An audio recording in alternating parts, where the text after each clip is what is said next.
bagian pertama ini, gender atau jenis kelamin ini kita bisa pakai untuk yang bagian part di independent sample kita sama main Whitney. Nah, nanti untuk yang bagian one way ANOVA sama Kruskal-Wallis, kita bisa pakai kelompok yang lebih dari dua kelompok. Kita yang simulasi bagian yang independent sample t-test dulu ya.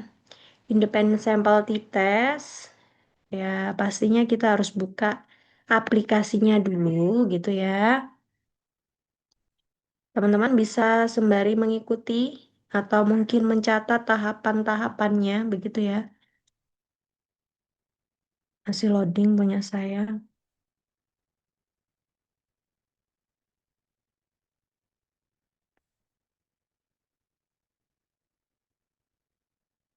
JSP saya tertampilkah di layar?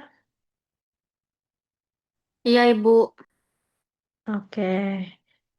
Seperti biasa, kita input datanya dulu ya, yang ada di Excel, kita pindahkan ke mana? Ke JSP kita.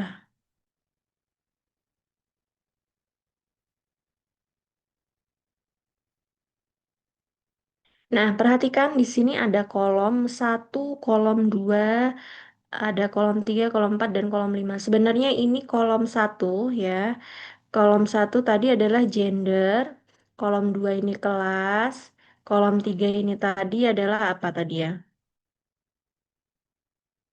Tadi ada motivasi, terus kolom selanjutnya prestasi, dan yang terakhir dukungan sosial.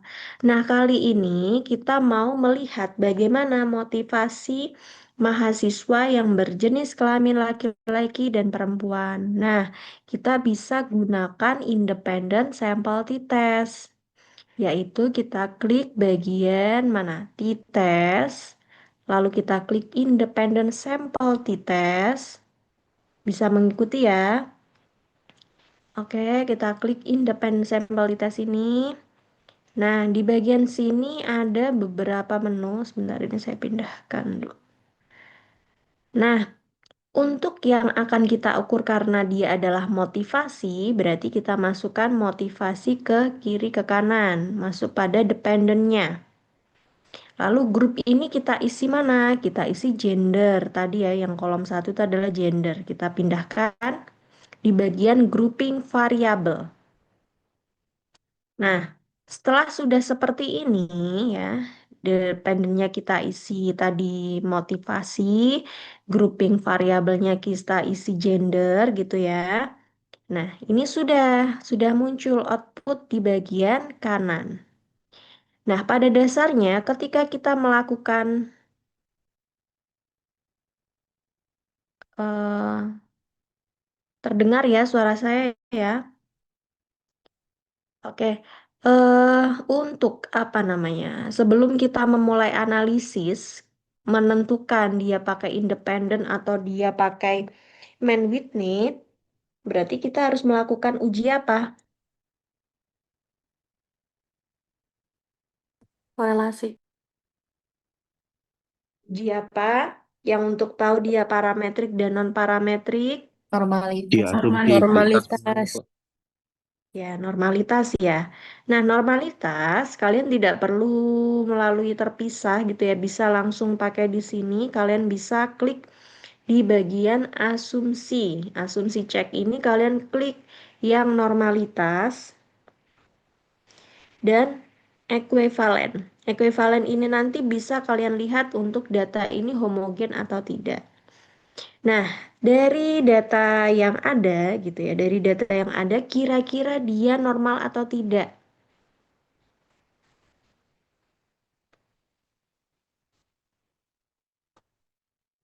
Silakan, datanya normal atau tidak? Normal, Ibu. Normal Normal, karena Ibu. Karena di atas 0,05. nilai P-nya berapa? 0,1. Satu. Iya, Satu itu. satu lima, 1,115. Nilainya berapa untuk normalitasnya, P-nya? 0,177. Iya, 0,177. Nah, yang di bagian ekuivalen ini digunakan untuk melihat homogenitas. Nah, homogenitas ini sama artinya apabila dia lebih dari 0,05 berarti dapat diartikan datanya homogen. Nah, kira-kira dari data ekuivalennya dia homogen atau tidak? Homogen. Karena apa? Homogen. Mbak Teh Adila. Karena di atas 0,05 tadi, Bu. Iya, P-nya berapa yang homogenitas? 0,115. Oke, good. Jadi pada intinya ya, untuk asumsi dia sudah memenuhi ya. Data ini asumsinya sudah terpenuhi yaitu dengan melakukan uji normalitas dan uji homogenitas. Normalitas itu dia tadi di atas 0,05 dan homogennya dia di atas 0,05 artinya datanya normal dan homogen. Nah, setelah tahu, artinya dia masuk dalam kelompok parametrik. Nah, ketika parametrik berarti yang digunakan adalah apa? Analisis uji bedanya,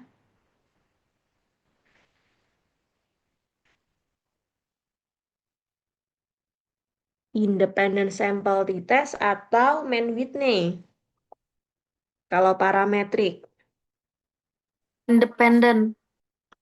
independent sample T-test. t-test. Nah, nanti kalaupun karena ini data dia normal dan homogen, berarti ini sudah tepat ya pakai independent sample t-test. Nih, saya fullkan supaya nampak. Nah, di bagian sini nih nampak sekali, kira-kira ada perbedaan atau tidak motivasi laki-laki dan perempuan?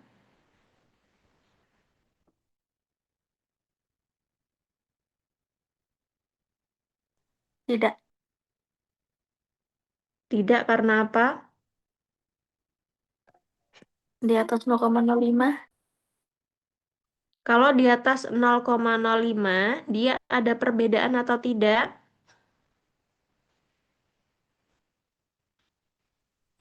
Perbedaan itu syaratnya berapa kemarin? Coba dibuka catatannya.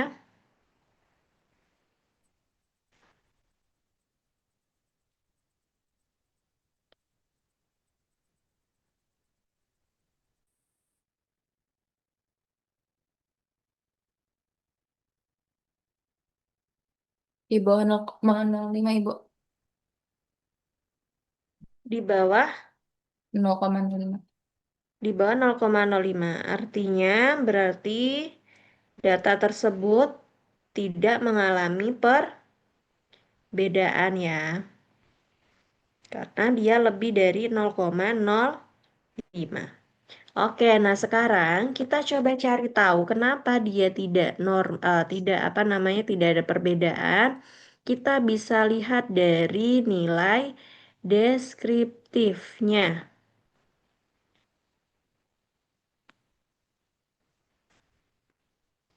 Oke, dari nilai deskriptif ternyata nampak di sini nilai rata-rata baik siswa laki-laki dan perempuan ini berada di 82 dan 83. Hampir mirip ya. Jadi makanya dia tidak ada perbedaan gitu ya. Dan dilihat juga dari nilai variansnya pun dia juga tidak jauh berbeda. Yang laki-laki di 5,46, yang perempuan di 4,35. Pada dasarnya dia tidak terlalu ada perbedaan.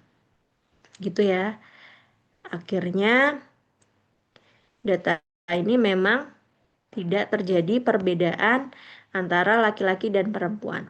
Nah, seandainya pun uraiannya, misal kalian kan mencari perbedaan motivasi laki-laki dan perempuan, ya artinya bisa bisa begini bahwasannya si laki-laki dan perempuan memang sama-sama punya motivasi yang bagus gitu ya, karena tadi skornya atau nilai minnya dia kan 83,98, yang perempuan pun 82,85, artinya dia di nilai yang tinggi kan.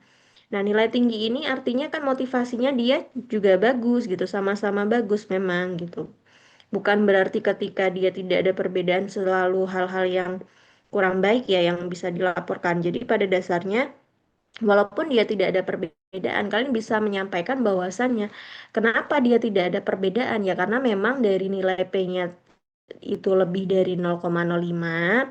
Selain itu juga didukung dari nilai rata-ratanya dia berada di 83 dan 82. Ini kan hampir mirip angkanya. Maksudnya selisihnya cuma 0, berapa ya ini 0, sekian gitu kan. Nah, selain itu juga dia skornya sudah sama-sama tinggi, artinya motivasinya sama-sama baik gitu. Bukan berarti yang laki-laki lebih nggak bagus motivasinya dan yang perempuan juga begitu gitu ya. Bisa dipahami sampai di sini? Nah, Paham. bisa. Oke, ada yang ditanyakan atau belum?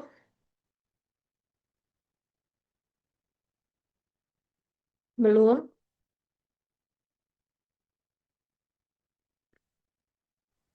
Belum, Nah, Ibu. teman, oke, terima kasih.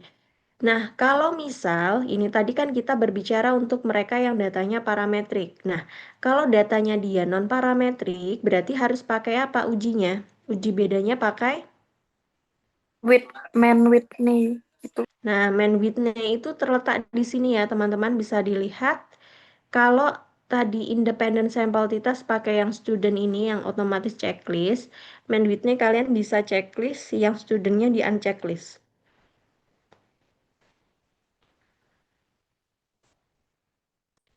Nah, otomatis di sini langsung ada note-nya main Whitney test. Nah, main Whitney-nya dari nilai main Whitney ternyata dia ada perbedaan atau tidak dari nilai P-nya main Whitney?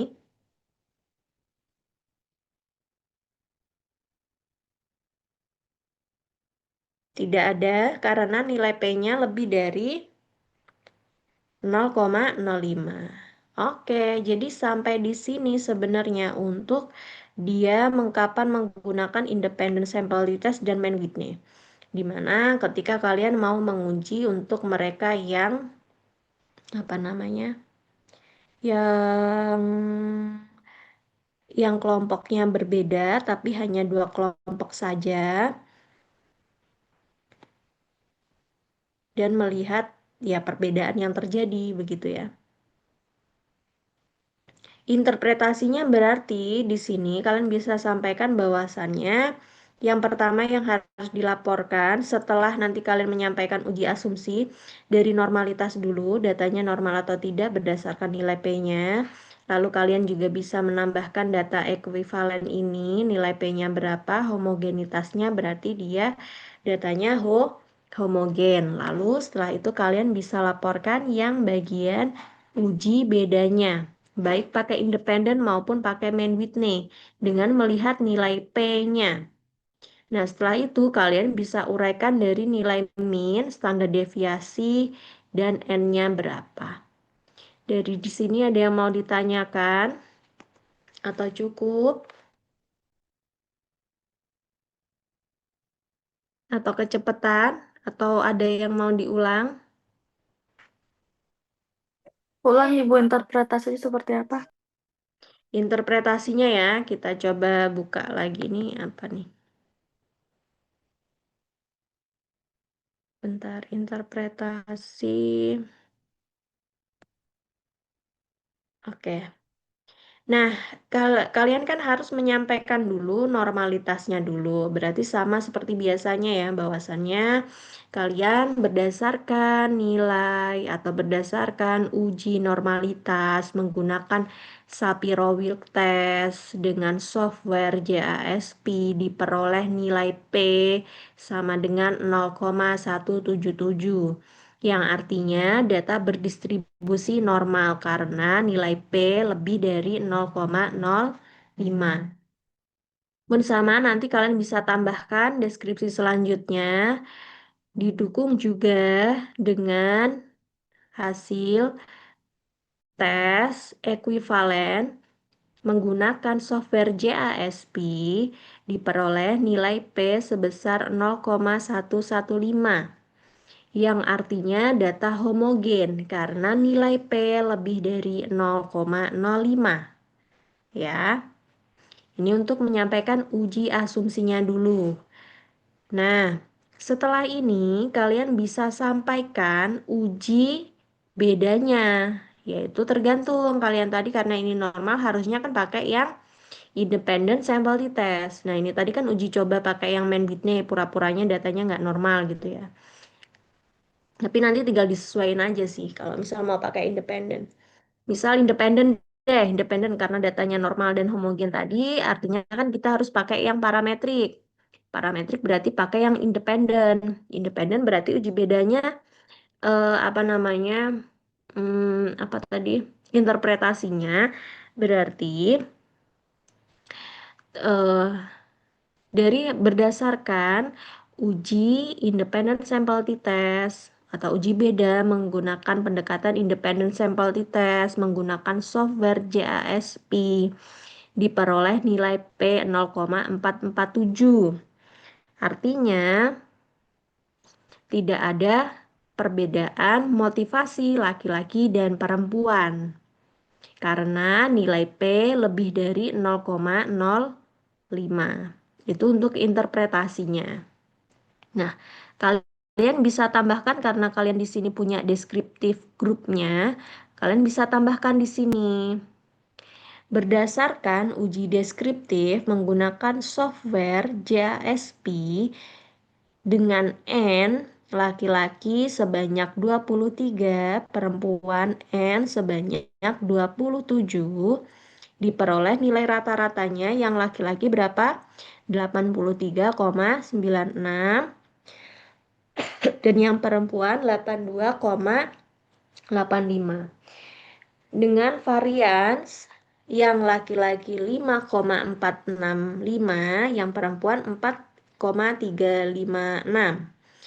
Dengan begitu dapat diartikan bahwasannya dari nilai rata-rata baik laki-laki dan perempuan tidak ada perbedaan karena nilai rata-ratanya berada di angka yang hampir sama, itu bisa.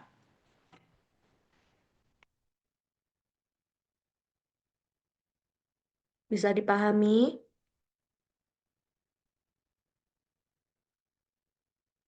Bisa Bisa, Ibu, Ibu. terima kasih. Oke. Ada yang ditanyakan atau tidak?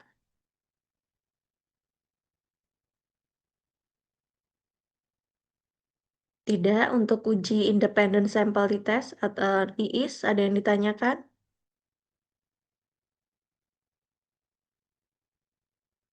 IIS tadi mau tanya kah?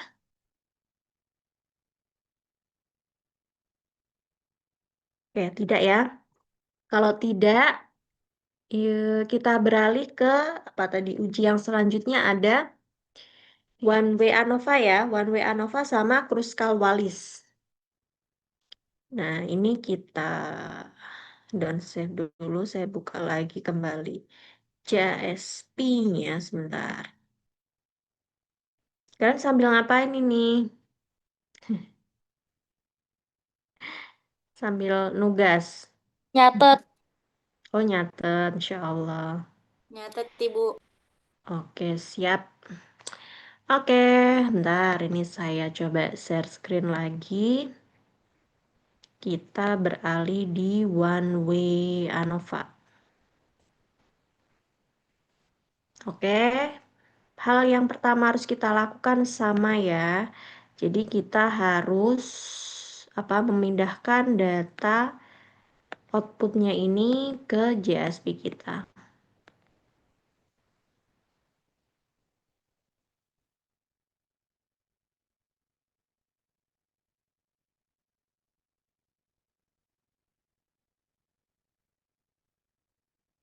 Nah, kolom pertama ini ada kelas. Kelasnya ada kelas A, kelas B, kelas C, kayak gitu ya. Nih ke bawah nih kelas A, kelas B, kelas C. Nah, bagian kanan ini tadi adalah motivasi, bagian kolom 3 ini adalah prestasi. Nah, kita mau mengukur bagaimana prestasi kelas A, kelas B, dan kelas C. Adakah perbedaannya? Gitu ya. Kita langsung klik bagian analyze di sini ya. Lalu yang diklik adalah ANOVA. Nah, ANOVA lagi.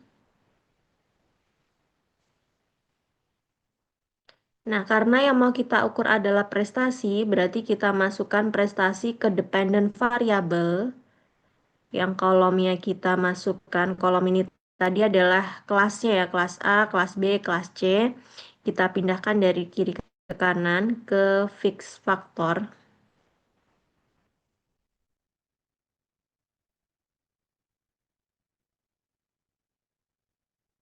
Oke, dari sini ini sudah muncul nilai untuk one way ANOVA-nya.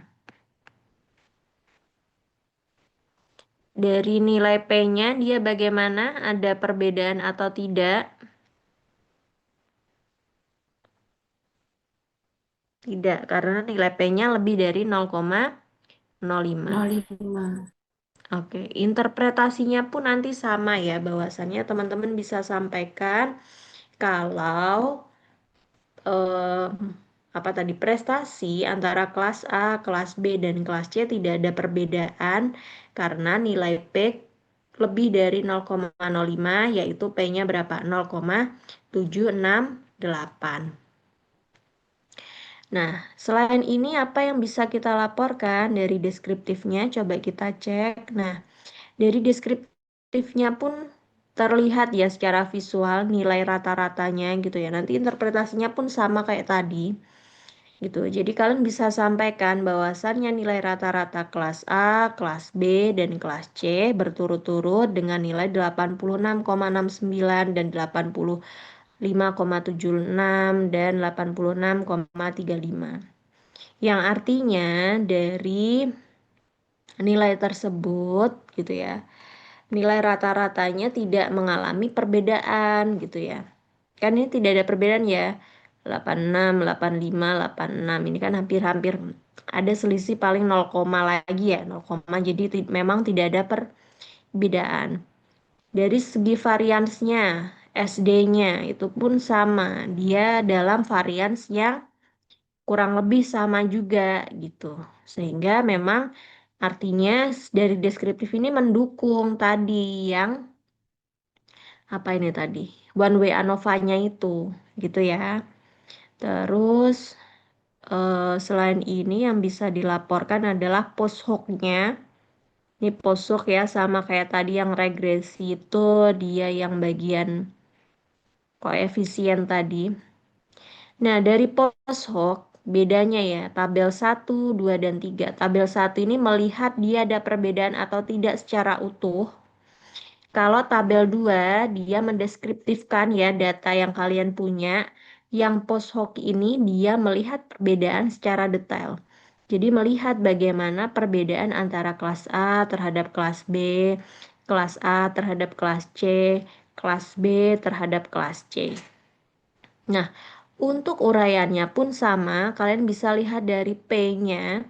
Nilai P-nya dia bagaimana? Nilai P-nya semuanya di atas 0,05.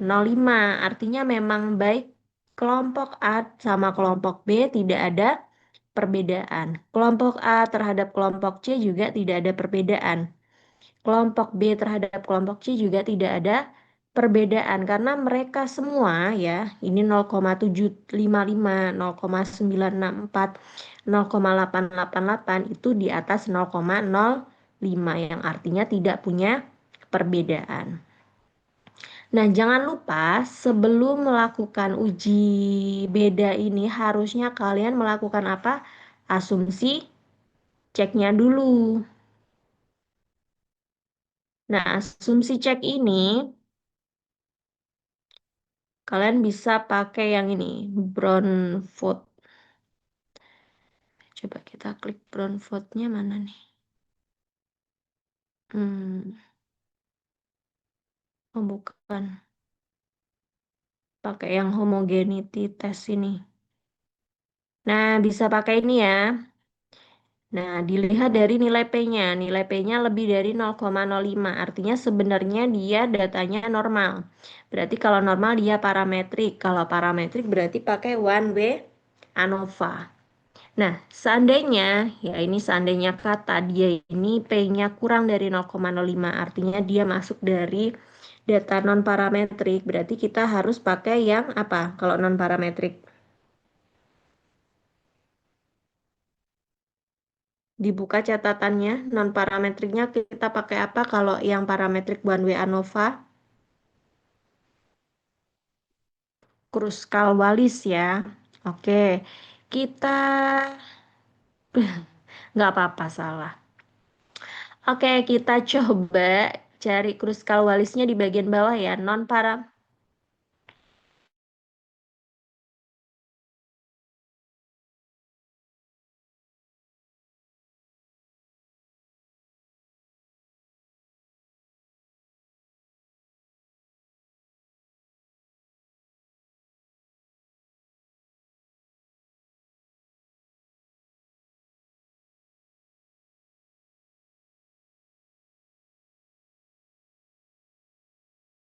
Ibunya mana?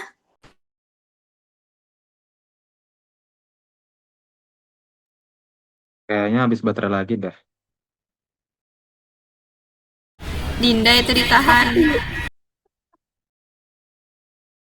Nono ya. Zozowi, Zozowi, Itu Zofia, share, ada itu share. guys, ada yang rekam Ini. nggak tadi? Ada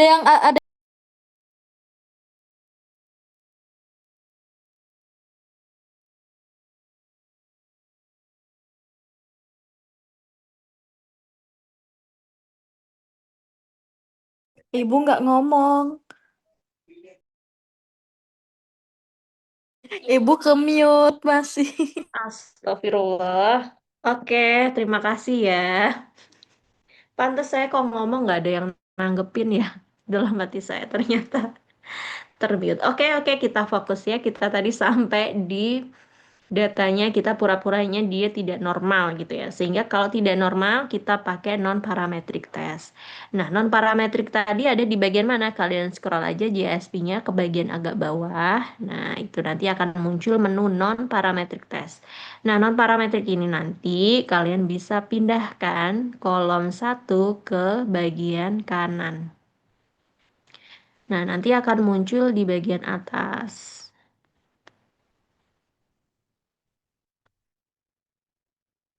Oke, di sini akan muncul datanya pun sama ya, karena nilai yang kita pakai sama. Dia ada perbedaan atau tidak dari nilai P-nya? Tidak Tidak. Karena nilai P-nya di atas 0,05. ya di atas 0,05. Nilai P-nya 0,768. Dia di atas 0,05, artinya dia tidak ada perbedaan.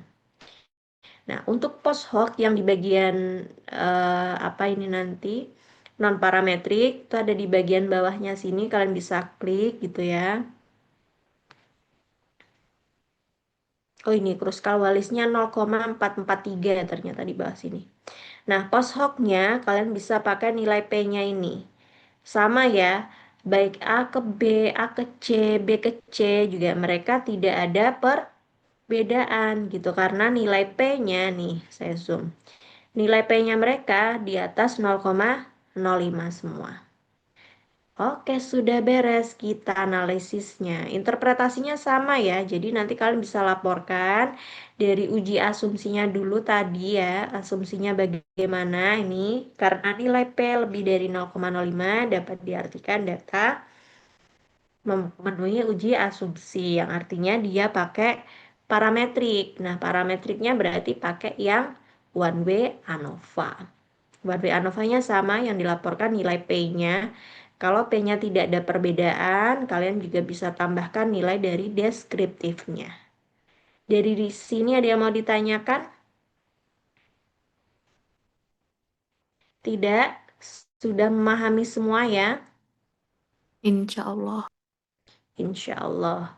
Oke, untuk teman-teman semua, kalau tidak ada pertanyaan, sebenarnya ya sudah cukup. Materinya sampai di situ aja. Kita semuanya, kita presensi dulu ya. Bentar.